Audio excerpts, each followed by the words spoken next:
Welcome to Quiet Storm Sessions. Today we are going to be talking about vulnerability as well as how to create space for those to be vulnerable. I know many of you who probably are on this have also heard of Brené Brown, who has all kinds of research and studies on what vulnerability looks like. And the reason why I'm talking about vulnerability today is because I think it's a very important part of all relationships.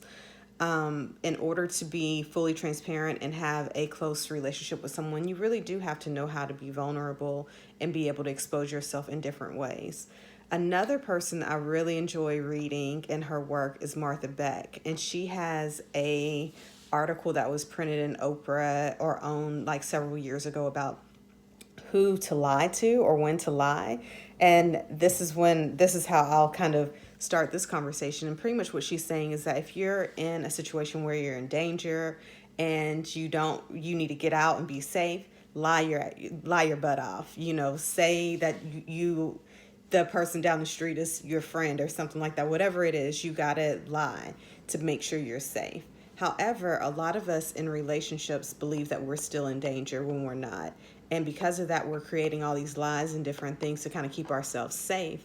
When in reality, if someone really needs to be in your space and is going to be connected with you on a deeper level, lying isn't probably the best method for connection. So, if you're really trying to be, again, in a very comfortable relationship with someone or intimate relationship, lying is not going to be your best bet long term. However, I do understand that not all intimate relationships are safe to be honest in. Like, we have to be honest about that. So, like, I know in my couple sessions or in just sessions where people are talking about friendships and other things, a lot of people are talking about, oh, I lied because of, I wanted to protect their feelings, or I lied because I don't want to hear their mouth.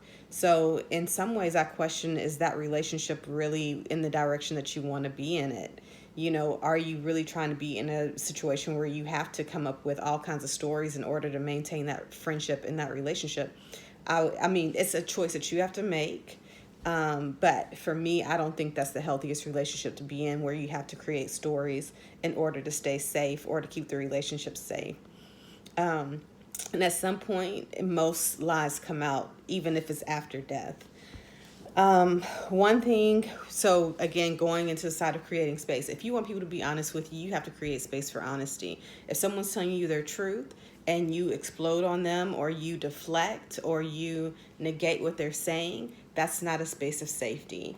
If you are telling them that they're lying when they're trying to be vulnerable, that's, again, not a space of safety. So 2 tips that I like to give people in order to make sure that you're creating a space that's safe is, 1, when someone tells you something, validate what they say.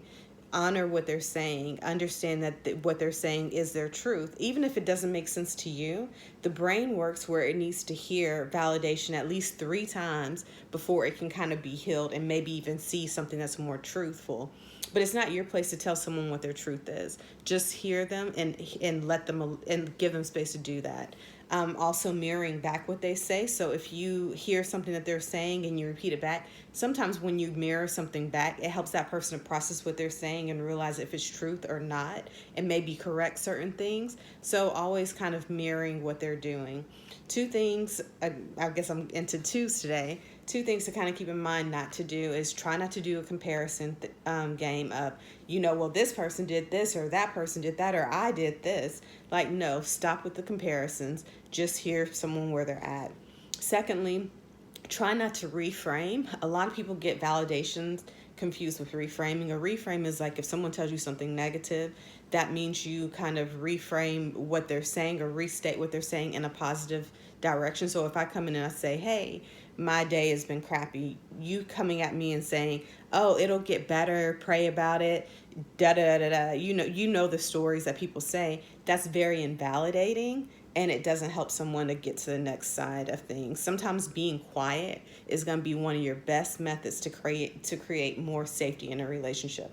So 5 minutes or less, feel free to comment or ask questions about validation, being vulnerable, creating safety, and I hope you have a good rest of your day.